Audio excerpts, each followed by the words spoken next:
Assalamu alaikum and good morning, everyone. We are at ZABFM Digital, powered by ZABIST Karachi, and the show today is Youth Talk, a show where young people such as myself talk about constitutional issues from our perspective.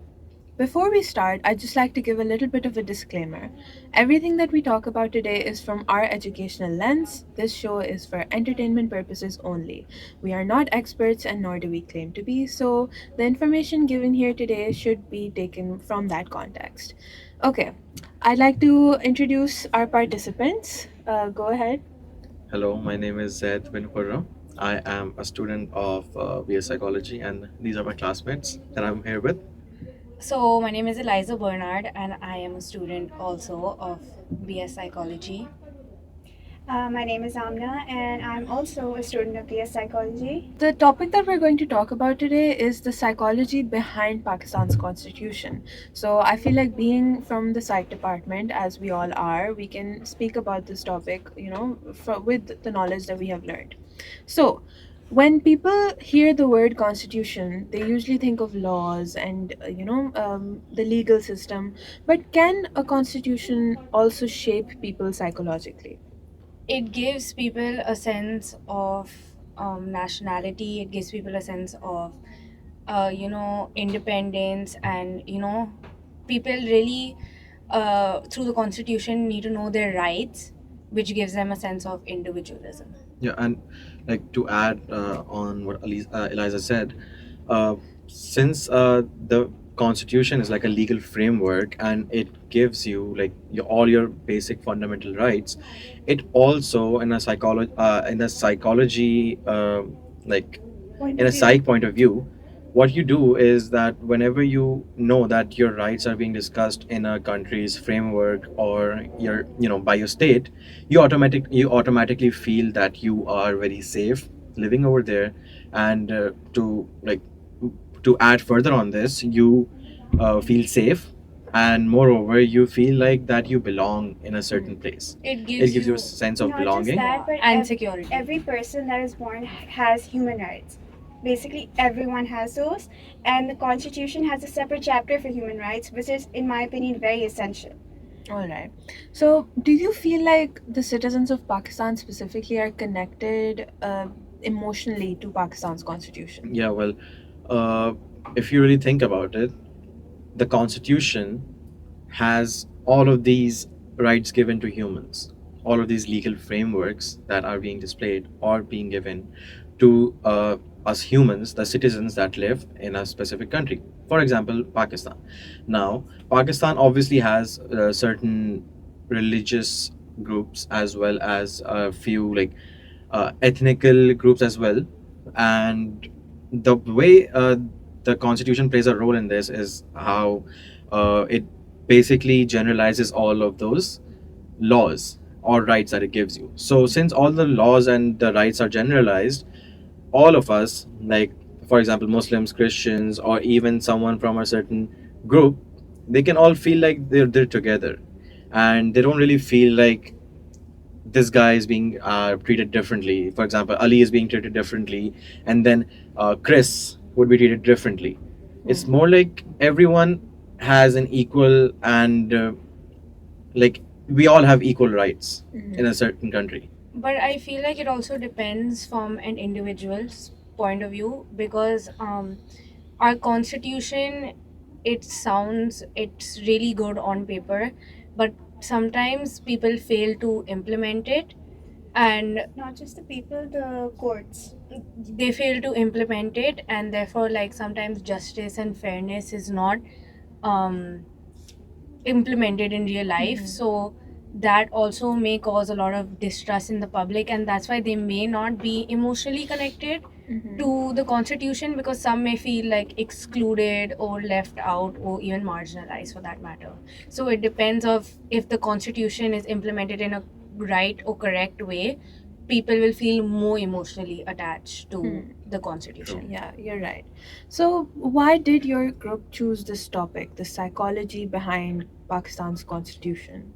I mean, from a psychologist perspective, we are all studying to be psychologists, and we have analyzed and connected the constitution is not only words on paper, it also relates to human life and human well-being. And justice, fairness, all of this affects humans and their human nature. So it's important that we study and learn the constitution to protect ourselves, protect our rights, protect our mental health, well-being, and spread awareness about it. Yeah, and moreover, like we specifically chose this topic because we think that this is like something that's very niche, but also something that people don't really talk about. Since like if we look at the past 10 years, there has been like little to no awareness being spread about mental health and how psychology plays a very vital role in our constitution or in even a person's normal life. So in that way, like we think that it's our job, it's our basic uh, job or uh, like Right. our responsibility to preach what's actually going on, how a person feels and why they feel what they feel. There's also the aspect of there has been mental health awareness. I mean, institutions such as ZABIST also, we have a mental health awareness program that creates awareness. But the thing is, this is only limited to, you know, a certain group of Yeah. people, which is mostly like the rich who's like, you know, Who can they afford are- education? who can afford education. So we believe that if we would start, you know, looking at mental health and you know, psychology from the constitution's perspective, that would create more awareness, because the constitution, everyone in Pakistan follows the constitution of Pakistan, and that is the main framework and guideline for every human being, not only a specific sect or people. So by this, through the constitution, we can spread awareness. Adding to Eliza's point, I believe there should be more laws about mental health, because there are a lot of people who suffer with their mental health, even if it's small issues like anxiety and depression. If there are laws to protect them in any way, or if there's anything that the government can do to help them, that would be very beneficial, because then people will not be scared to speak up about what is going on with them, and they will not be afraid to ask for help. Like, for example, let's say there's a person who's really suffering with anxiety and they don't feel safe enough, or they feel that they cannot talk about what they're feeling because they feel like they might be judged. And the same thing happens in courts. For example, there's someone on trial, and if they suffer from some mental health issue, I believe there should be some sort of protection for them. Because, of course, when a person suffers from mental health issues, they are not, it obviously affects their physical health as well. So, if they have that certain level of protection for them, I believe that would be better. Basically, like what happens over here, like as Amna just said, that if a person is mentally ill and he is being admitted to court, now there are like certain institutions, well, maybe not in Pakistan, but definitely like in the Western countries, where they actually investigate whether a person was mentally ill during that event that happened and then caused him to, like, you know, be admitted or be penalized for his actions. If that's the case, there is a certain uh, like they let them off in a way. And also one thing that I really want to mention is the fact that multiple countries practice the fact that when a person is going through something, suppose a person sues me for maybe, like, you know, for anything wrong, okay, so they have the options to sue me for even their like, what do you call it, basically they have the right to sue me for anything, like any distress that I may have caused them.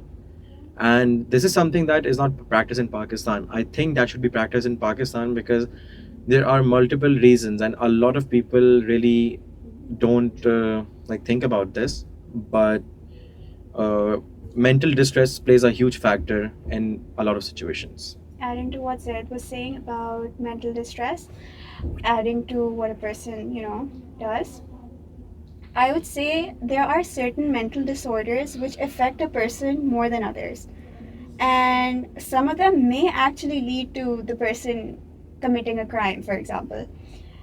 And if there's some sort of way to check, like if there's some sort of test or if some sort of checking done before they are taken to trial in court, if they're actually suffering from a major mental health issue, their punishment or whatever consequences, whatever they face, may be reduced. And if for example the person is not suffering from anything, then of course the consequences will still be the same. But if there are mental health issues, then there should be something to. Because I feel like if a person is mentally ill and you put the same like like you penalize them The same as way. you would penalize a normal person, that is just going to make their mental illness worse, and they might not be able to handle it. I feel like rehabilitation is better than detention. If a person is Yeah. mentally ill, it's better to admit them in a rehabilitation center instead of putting them in prison for multiple years and not fixing what is actually wrong with the person. Because just say, like, if you're in rehab, there are a lot of mental health specialists that can actually fix what's wrong with you by therapy, by cognitive therapy, anything that can help with your case. All right. So I feel like we got a lot of background into why you guys chose this topic, and I feel like that is such an important thing because although there is, like you mentioned, although there is a lot of mental health awareness these days, there's not enough awareness about the psychology behind the constitution and specifically Pakistan's constitution. And I feel like Eliza already said that with the kind of level that we are at, we have the privilege to education, the right for education, and we are able to be amongst these circles that discuss these kinds of things, whereas 40% of the population is not. So this is why I feel like it's such a prevalent topic to talk about and to raise more awareness about within those areas as well, so that all of Pakistan's population can speak about this and can know their rights.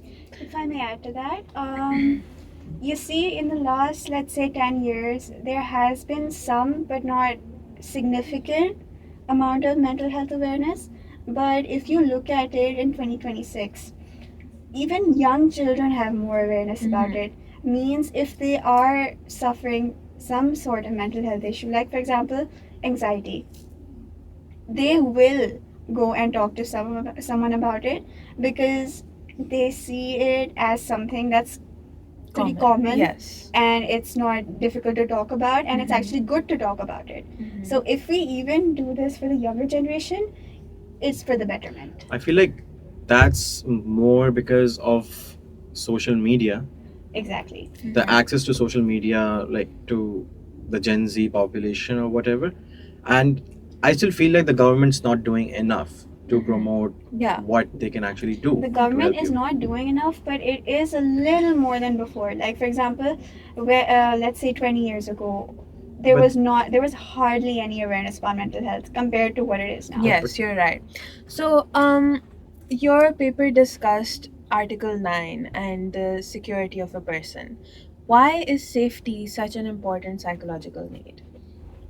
I feel like safety, like since the Constitution describes safety as a person's fundamental right, I feel like that even myself, if I have all my constitutional rights given to me, I would feel very safe wherever I'm living. Suppose, like, there are multiple articles that the Constitution states about, like, a freedom of a person, freedom of movement, freedom of, like, uh, oppositions, and like stuff like that. But I feel like my freedom really has a lot of things to do with my mental health. If I feel safe somewhere, or if I, like, suppose if I'm being threatened, or if my government is not giving me the basic right I have, so obviously I'll feel very unsafe, and I'll definitely move away from the Constitution. I wouldn't really support it. I would rather drift away, maybe move to a different country. It definitely gives you a sense of calm and like mental well-being, knowing that you are safe and knowing that you have rights, because it is a sad truth that a lot of people nowadays do not know about their rights. They do not know when they can stand their own ground, and why the constitution providing us a sense of safety. You know that to some extent nothing bad is going to happen with you, which will keep you calm, and you can predict, like, if you are in In other words, a it also prevents overthinking. yes, and like when you are in a, it does prevent, like, overthinking. It And does. if you are in a specific scenario where you are getting arrested or there has been some legal issue, you know that you are well protective and you have your safety and you have your rights, which the constitution states. Yeah. So that really helps, knowing that no one can like mishandle you or do something that is illegal. And if they do, you know that, what's it called, you have a Protection. stand and you have a protection and you can testify against that, and hopefully the other person will be prosecuted. Yeah, and like since the constitution, you mentioned Article 9, that's the safety of a person. But multiple articles, such as Article 10, that describes unlawful arrest, also plays a major role in all of this. Like, suppose if a person hasn't committed a crime, yet he gets accused of it, such as there have been like many events in Pakistan that have caused unlawful arrests. What you do is that, like, since there are all these rights, right against unlawful arrest or right to a fair trial, there And are multiple like there's rights that also people don't right think that we against have. retrospective punishment, where one person cannot be punished for the same crime twice. However, that is happening in Pakistan. And of course, that affects the mental health of a person, because Yeah, if of they've already course. been persecuted, they shouldn't be persecuted a second time. I feel like courts and arrests in general, they're already a very stressful situation. The individual's already going through so much anxiety and distress.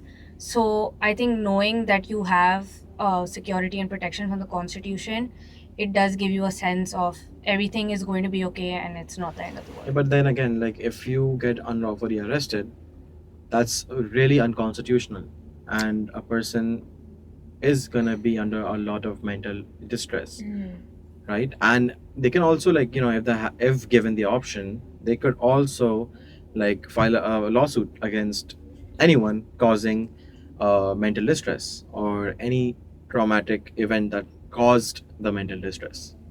All right.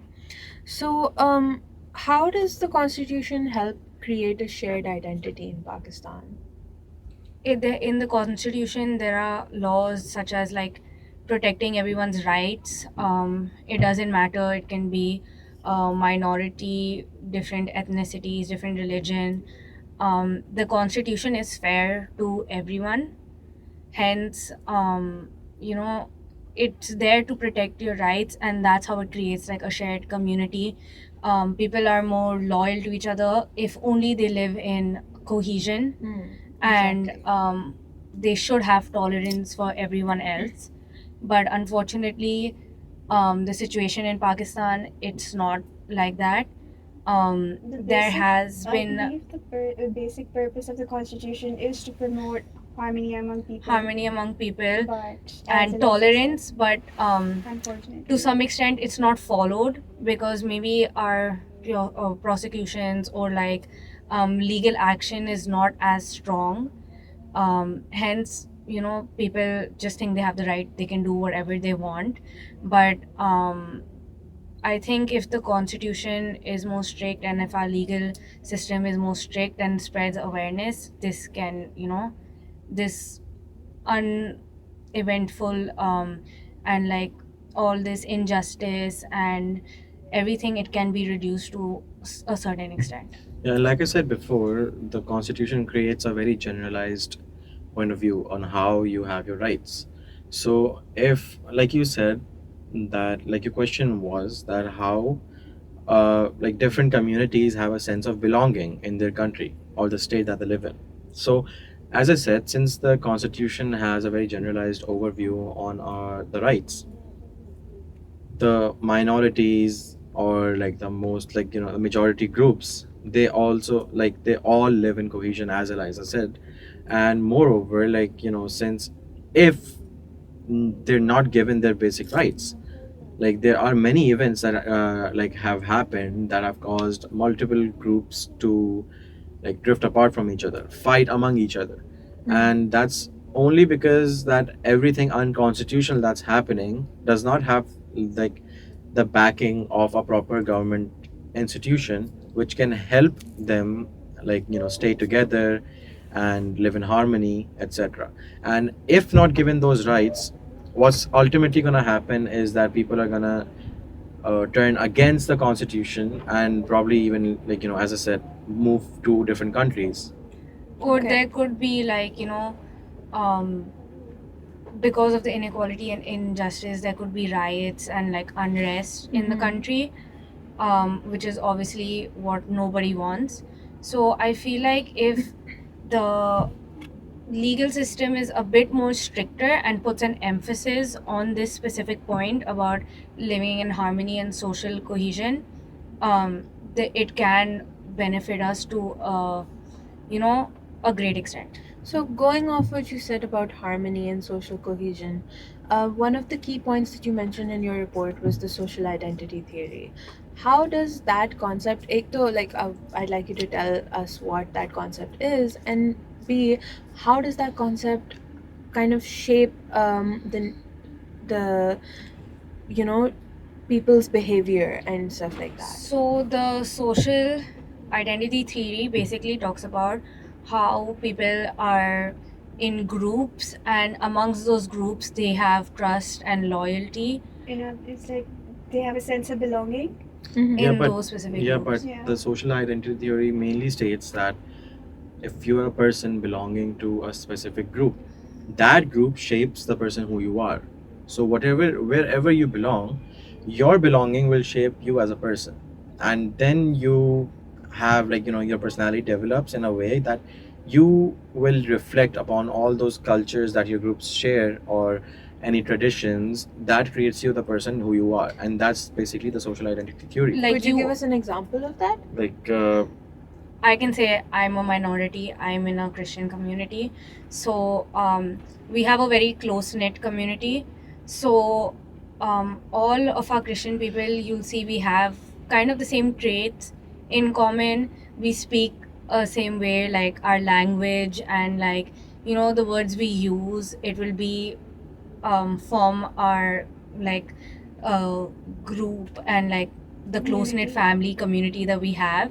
It will be catered towards that, the way we carry ourselves as people, um, and the way we dress. That's all an influence of how our community is. So, It's not just that, it's of course with minorities this is the case, and it's also the case for people from every different province, like people from Sindh have a different culture, people from Punjab have a different culture, people from Balochistan have a different culture, people from KPK have a different culture.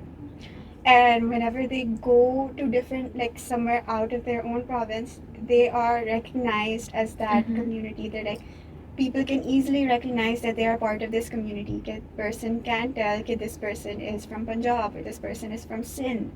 So You definitely stand out from the rest of yeah, the Exactly. yeah, understood. So, why do people lose trust in the state when their constitutional principles are not consistent, when they're applied inconsistently? Like you said that, there's all these minorities and, your behavior is shaped by the people around you. But how do those groups change, they lose trust in the state when someone from their group has been unfairly targeted? obviously, uh, like, suppose, not like, a constitution is not just a legal framework, it also like gives you all the safety you need, right? Once you know all your laws, it's not just a piece of paper in a drawer.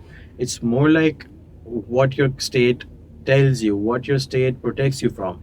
It's everything of that sort. And once, if like a person does not feel like they're being given all of that, they're obviously gonna, like, not support the constitution, and they're obviously gonna like speak up and speak Mhm. against the governments, or like, every institution that's not treating them the way they have to be treated. I feel like bias also plays a big role in this. Like if certain communities feel like the bias is towards majority and we are not judged fairly, that can also create a lot of mistrust between the people and the constitution and the law and the government. And also, delayed justice is one of the biggest problems in Pakistan. Um, Justice is not received in time, which would actually, create anger and frustration amongst the people. So if these things can be worked on, um, I think we would be living in a more peaceful country. Alright. And that would cause people to have more like confidence in the Yeah, government and the yes. constitution. So you guys spoke about the procedural justice theory. What is that, and why does it matter so much psychologically? The procedural justice theory, basically, like, suppose there's a person that has been admitted for something, right? Now, the procedural justice theory states that every judicial matter, or whatever their case is, whatever, like, it's a trial happening, if there's any, like, you know if they're being served, if there's a lawsuit, everything happens in a certain process, and the certain process, sometimes those processes take too long. And since Eliza said before, the delayed justice is a very major problem in Pakistan. So whatever happens, like, the processes are still there. Like, a process sometimes takes up to 6 months. Mhm. One process can be done in up to a day. So all of these processes, if expedited, I think they can, like, really improve the way our country's judiciary is today. And They like can it, build trust they can amongst the build citizens. exactly, they can build trust amongst themselves, and they can, most importantly, gain a citizen's trust, which is like the most important thing, Mhm. because nowadays everyone of the state, every single person is losing trust in their own system. They know that the system's not going to work due to, as she said before, bias, and a lot of multiple factors also take place. And Mhm. due to all of this, due to institutions being biased, they will only serve the community that they belong to. And if they don't like someone, doesn't matter, they won't get justice. That is something that happens a lot in today's world, and especially in Pakistan.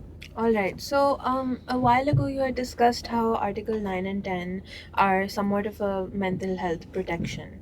Can you explain that? Yeah, could you please repeat the question? Article 9 and 10, you Yeah. had mentioned how there's somewhat mental health protections Yeah. for the citizens of Pakistan. So, could you like elaborate on that a little bit further? Yeah, Article 9 speaks about the safety of a person. Article 10 speaks about the right against unlawful arrest.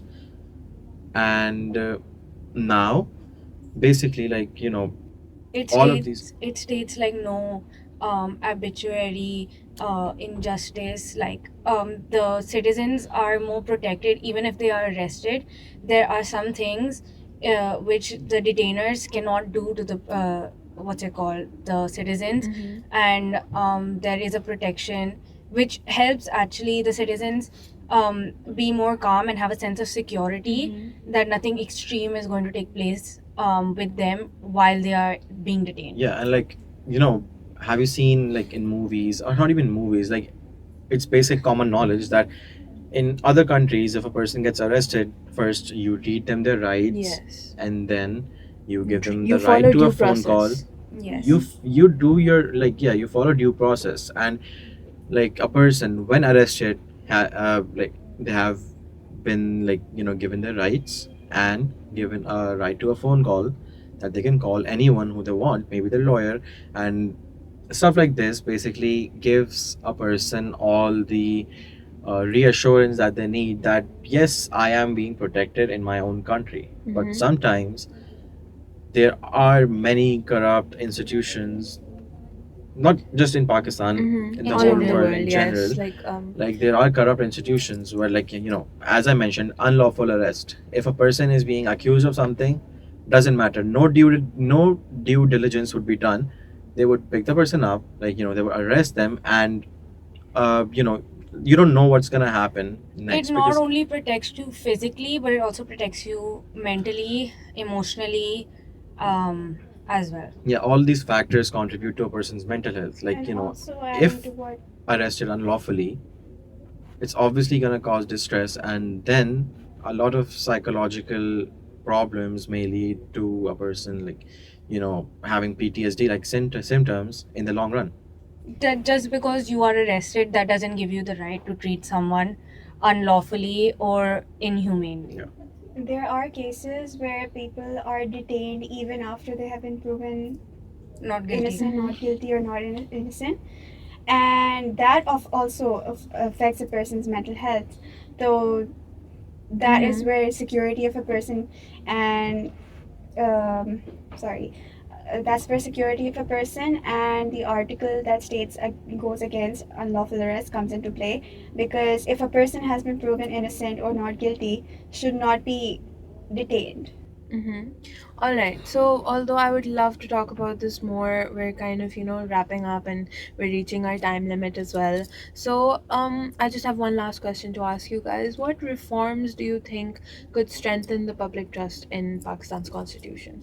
I believe more laws about mental health awareness Mm-hmm. Yeah, you mentioned and it. more Yeah. laws to protect anyone that is suffering from any kind of mental health issue. I believe that is one major thing that has to be done. Mm-hmm. I think there are a few, but I don't think they are implemented as much as they should be. Mm-hmm. Just as Amna said, I would like to elaborate on that. Um, we have a lot of laws in the constitution that protects us as human beings, but it's the implementation that matters the most. Then there's no point in it being written on paper. We should implement it, and it should start with the government, because once the government starts implementing it in a fair, unbiased way, justice being delivered as soon as possible, it's going to build more trust for the citizens. And as it builds more trust for the citizens, um, you would see the citizens automatically volunteering to follow the laws and follow the government, and actually trust them more, and have faith that yes, our system works, and it helps everyone. Everyone has rights, and you know it just makes them feel better about their country and where they live. Is implementation, because no matter what law you apply, not no matter what amendment you make, if there's no implementation, there's no law, right? There's no point. There's no point. Yeah, like there are multiple laws for people with mental health issues, people with special needs, people or disabled people, and they won't get justice or even their own fundamental basic rights unless there is implementation. And that's the biggest thing, that's the biggest factor that we are lacking in. And I feel like if implementation, or if these things are implemented, Pakistan would be a better country for sure. Building on what Zaid and Eliza were saying about implementation, we all know how social media helps spread awareness about whatever is happening in the country and whatever injustice is happening to anyone. When people from our country see that, they will of course be very angry, and if they see that the laws are not being implemented, or the like the articles of the constitution are not being implemented for the protection of a person or protection of anyone in general, they will lose confidence, and the government is likely to face backlash, for which of course the only thing they can do is implementation of all the articles in the constitution and the laws that are there in our country. So of course this is very important. All right. Thank you so much for all of the conversations and the opinions that we had from you today. I personally learned so much, and I hope that our listeners did as well. Thank you so much for coming on here. Thank you for sharing your opinions, and thank you for, increasing our knowledge. So, we are going to close out this episode of Youth Talk. Just another disclaimer, as we said at the start, this was just an educational conversation and it is not by any means an expert opinion. This was Sabika Noman at Youth Talk by ZABFM Digital, powered by ZABIST Karachi. Thank you so much.